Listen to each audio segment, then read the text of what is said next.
Recording in progress. तो नया chapter है केमिकल बॉन्डिंग। केमिकल बॉन्ड क्या होता है, सबसे पहले हम लोग इस बात को समझेंगे। देखो, केमिकल बॉन्ड सिंपली एक फोर्स ऑफ अट्रैक्शन होता है जो दो एटम्स के बीच में लगता है। ठीक है, एक फोर्स ऑफ अट्रैक्शन है। अट्रैक्शन फोर्स है, इसका मतलब वो दिखाई नहीं देता है। जैसे आप लोगों के बीच में दोस्ती का बॉन्ड होता है, तो बॉन्ड है एक वो। बॉन्ड मतलब क्या है? जो दिखाई नहीं देता है। दोस्ती का बॉन्ड दिखाई देता है क्या? नहीं दिखाई देता है। ऐसे ही आपके और आपके फादर के बीच में ऐसे है ना, जो बॉन्ड रहेगा, डॉटर एंड जो फादर का बॉन्ड रहता है, वो एक अलग बॉन्ड है। क्या दोनों बॉन्ड बराबर है? नहीं है भाई। बात समझ आ रही है? एक तरफ दोस्त बुलाएगा और एक तरफ फादर बुलाएंगे, तो कहाँ जाओगे? मनी बात है, फादर के पास ही जाओगे, है ना। तो यही वाली बात रहती है कि बॉन्ड्स जो रहते हैं वो सिंपली फोर्स ऑफ अट्रैक्शन रहते हैं। बॉन्ड्स कई टाइप के होते हैं। बॉन्ड्स कई टाइप के होते हैं। और बॉन्ड में बेसिकली अगर यहाँ पर बात करी जाए तो सारे बॉन्ड सेम नहीं होते, इक्वल नहीं होते, उनके मैग्नीट्यूड्स अलग अलग होते हैं। तो यहाँ पर हम इसी चीज को यहाँ पर समझेंगे।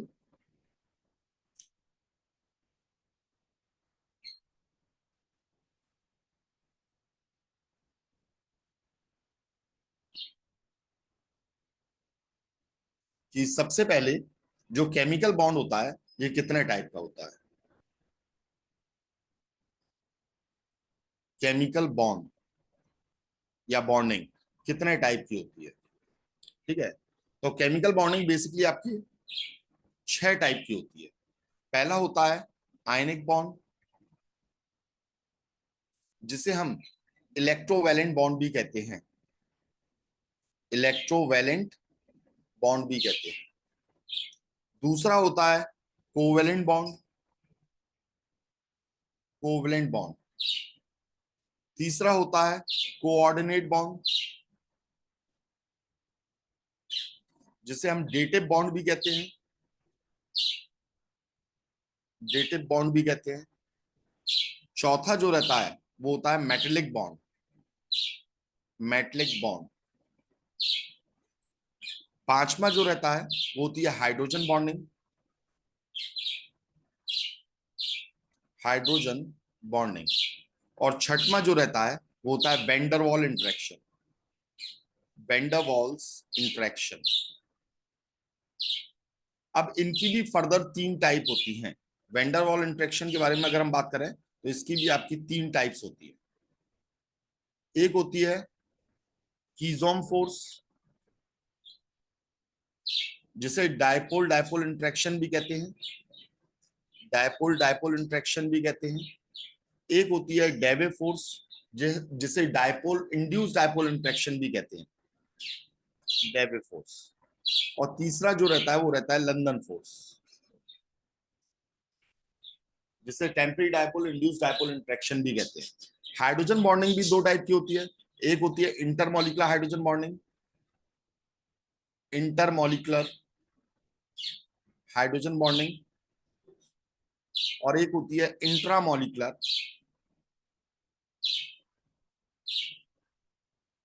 Hydrogen bonding.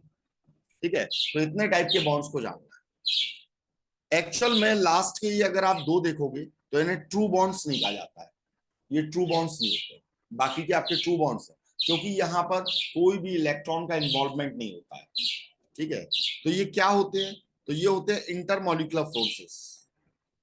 इंटरमॉलिकुलर फोर्सेस यानी मॉलिक्यूल्स को मॉलिक्यूल्स से जोड़ने वाले इंटरमॉलिकुलर फोर्सेस होते हैं। और ये रिस्पॉन्सिबल रहते हैं, responsible for face change. Responsible for face change यानी सॉलिड लिक्विड और गैस, इन सब के लिए रिस्पॉन्सिबल रहते हैं।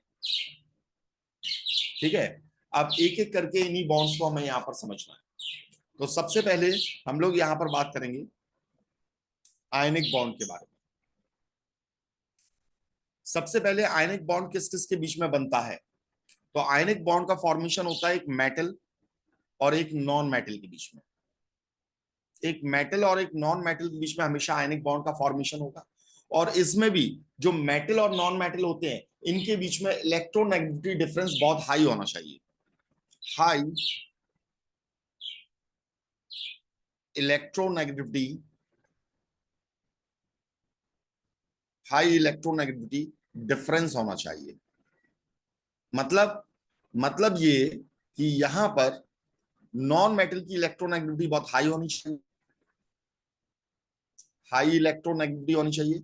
इलेक्ट्रोनेगेटिविटी का मतलब tendency to attract shared pair of electron towards itself, shared pair of electron को अपनी ओर खींचने की जो टेंडेंसी होती है, तो ये टेंडेंसी नॉन मेटल में बहुत हाई होनी चाहिए। और मेटल में लो इलेक्ट्रोनेगेटिविटी होना चाहिए, लो इलेक्ट्रोनेगेटिविटी होनी चाहिए। भाई एक में बहुत लो इलेक्ट्रोनेगेटिविटी रहेगी और एक में बहुत हाई इलेक्ट्रोनेगेटिविटी रहेगी, तो जो डिफरेंस आएगा ये हाई आएगा कि नहीं आएगा?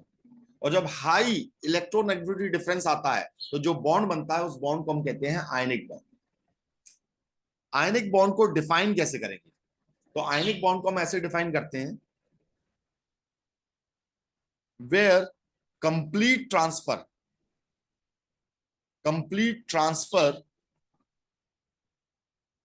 ऑफ इलेक्ट्रॉन्स टेक्स प्लेस, जहां कंप्लीट ट्रांसफर हो जाए किसका? इलेक्ट्रॉन्स का। कहां से कहां? From metal to non metal, from metal to non metal, metal से नॉन मेटल में जब कंप्लीट ट्रांसफर ऑफ इलेक्ट्रॉन होता है, रिजल्टिंग इनटू, जिसकी वजह से क्या होता है?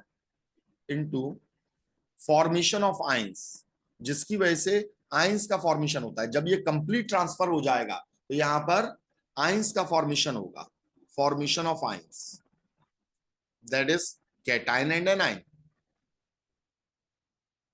मतलब कंप्लीट चार्ज आ जाता है, प्लस का और माइनस का, ठीक है। और ये आयंस के बीच में, क्योंकि ये ऑपोजिटली चार्ज होते हैं, तो एक फोर्स ऑफ अट्रैक्शन आ जाता है, और इस फोर्स ऑफ अट्रैक्शन को हम इलेक्ट्रोस्टैटिक फोर्स ऑफ अट्रैक्शन कहते हैं। और जो बॉन्ड बनता है ये आयंस के बीच में बन रहा है, इसलिए इसे आयनिक बॉन्ड कहा जाता है। Formation of ions by which there is electrostatic force of attraction, force of attraction generates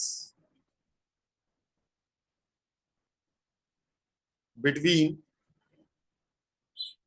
two opposite ions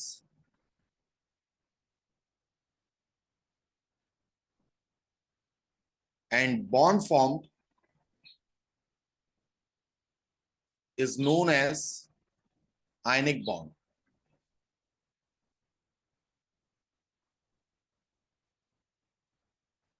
और इलेक्ट्रोवैलेंट बॉन्ड, इसी बॉन्ड को आयनिक बॉन्ड या इलेक्ट्रोवैलेंट बॉन्ड कहते हैं। अब कैसे, जरा इसे समझते हैं। जैसे देखिए, फॉर एग्जांपल हमने एक सोडियम लिया, सोडियम का एटॉमिक नंबर कितना होता है? 11।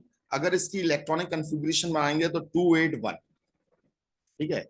हमने एक क्लोरीन लिया, क्लोरीन का एटॉमिक नंबर होता है 17, इसकी इलेक्ट्रॉनिक कन्फिग्रेशन बनाते हैं तो 287। अब देखिए, ऑक्टेट को कंप्लीट करने के लिए, हालांकि अभी ऑक्टेट रूल फेल होगा, है ना, बहुत सारी जगह पर आप पढ़ोगे जहां ऑक्टेट रूल फेल होगा, लेकिन अभी हम ऑक्टेट रूल को लेकर चल रहे हैं। ऑक्टेट को कंप्लीट करने के लिए इसे 7 इलेक्ट्रॉन और चाहिए लास्ट ऑर्बिट में, और इसे 1 इलेक्ट्रॉन चाहिए। तो 7 लेने से अच्छा है ये सोचेगा कि अगर इस 1 इलेक्ट्रॉन को हम कंप्लीटली निकाल दें तो अब लास्ट ऑर्बिट ये हो जाएगी और इसमें 8 इलेक्ट्रॉन है, तो ये स्टेबल हो जाएगा। तो इसलिए ये अपने आउटरमोस्ट ऑर्बिट से 1 इलेक्ट्रॉन को निकाल देता है, ये 1 इलेक्ट्रॉन को निकाल देता है, ठीक है। और जो इलेक्ट्रॉन को इमिट करते हैं उन्हें हम कहते हैं मेटल्स, और जो इलेक्ट्रॉन को गेन करते हैं उन्हें हम कहते हैं नॉन मेटल्स, ठीक है। अब ये 1 इलेक्ट्रॉन को निकाल देगा और उस 1 इलेक्ट्रॉन को ये क्लोरीन ले लेगा, तो इसके पास 8 इलेक्ट्रॉन हो जाएंगे। तो पहले हम बिफोर रिएक्शन देखते हैं, बिफोर रिएक्शन, रिएक्शन से पहले इसमें कितने प्रोटॉन हैं? 11 प्रोटॉन है, और इलेक्ट्रॉन कितने हैं? प्रोटॉन्स के बराबर ही होते हैं, तो 11 इलेक्ट्रॉन्स हैं।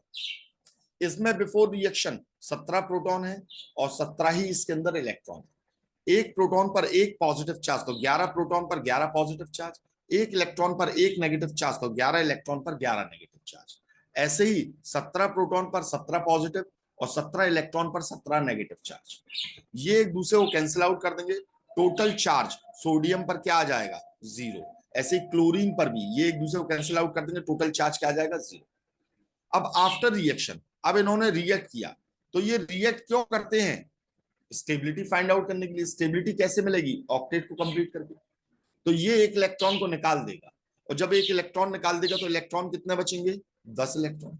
और प्रोटॉन कितने होंगे पलक, प्रोटॉन उतने के उतने रहेंगे, यानी 11 प्रोटॉन रहेंगे।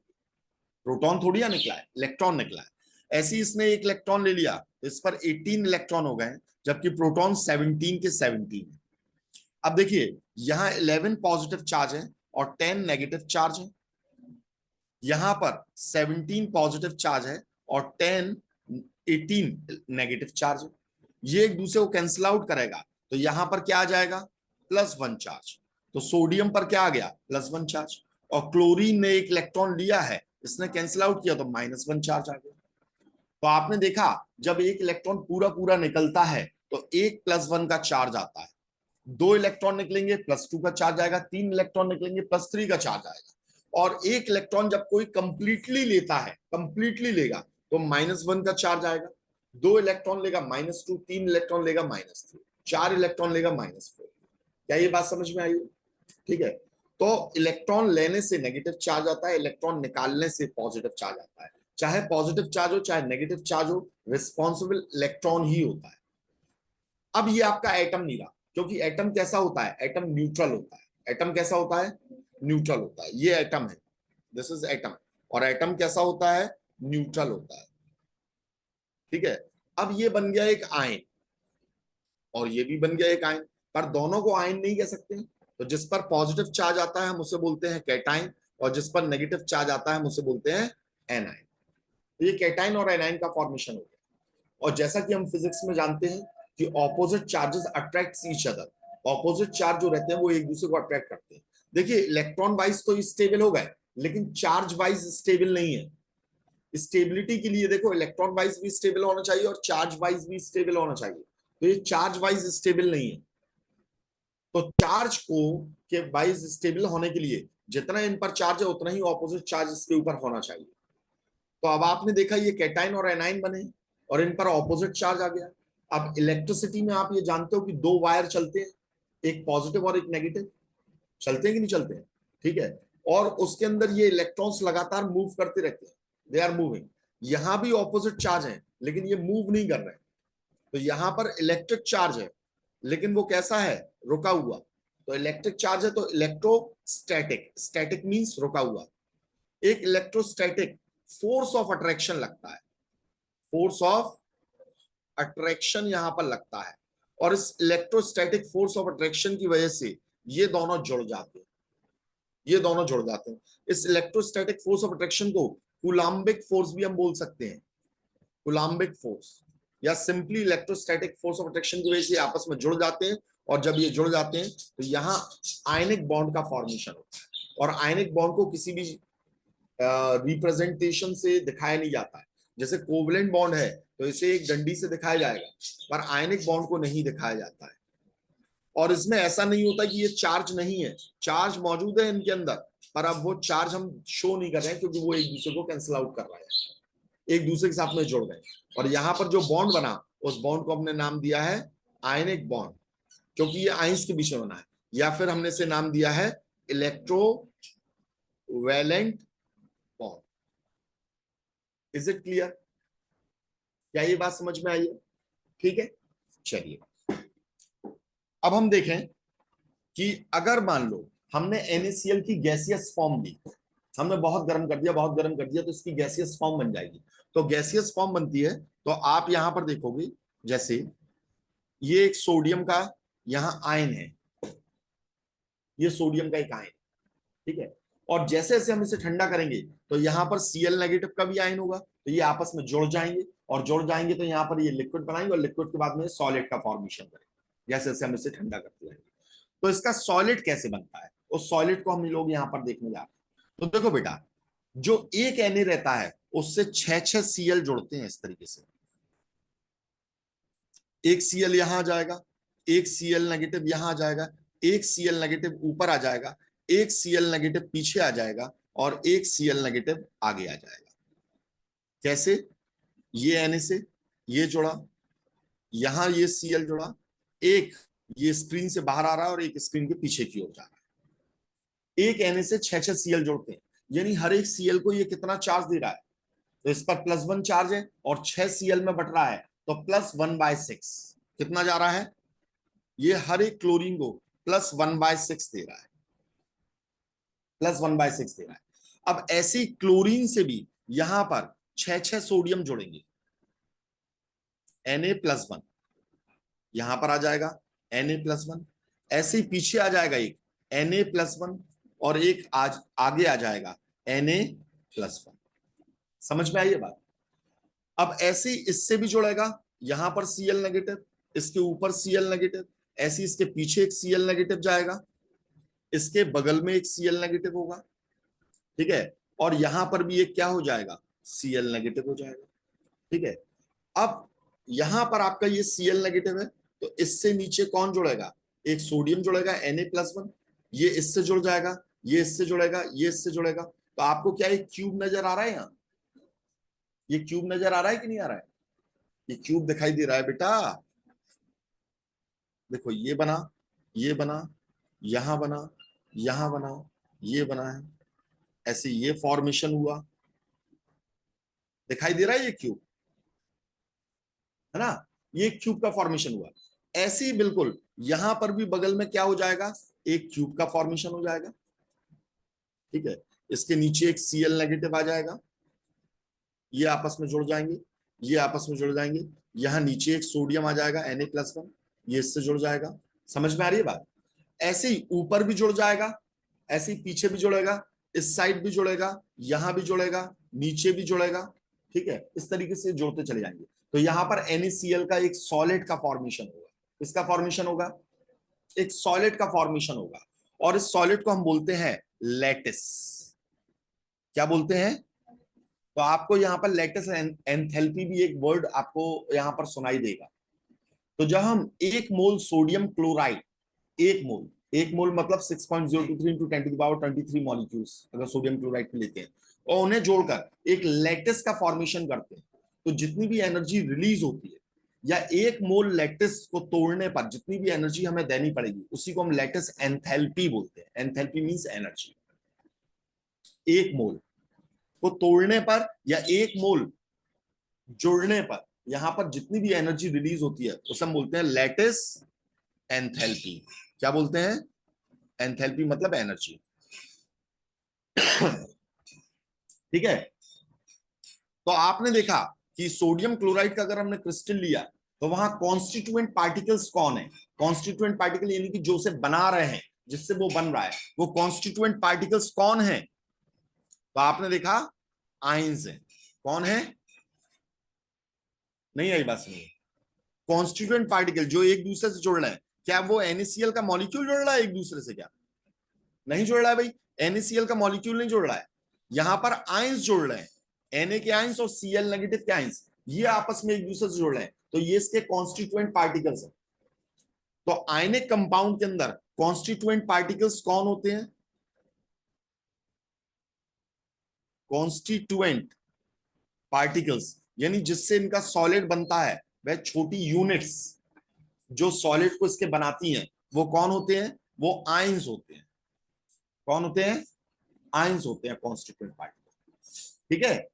और जितने भी आयनिक कंपाउंड होते हैं, उन सब में एक रेगुलर अरेंजमेंट होता है। क्या होता है? रेगुलर अरेंजमेंट होता है। रेगुलर अरेंजमेंट का मतलब क्या होता है, ये मैं समझा रहा हूं आपको। देखिए, रेगुलर अरेंजमेंट का मतलब ये होता है कि ये एक पॉजिटिव है, इसके बगल में कौन होगा? नेगेटिव, इसके बगल में कौन होगा? पॉजिटिव, इसके बगल में नेगेटिव, इसके बगल में पॉजिटिव, इसके बगल में नेगेटिव।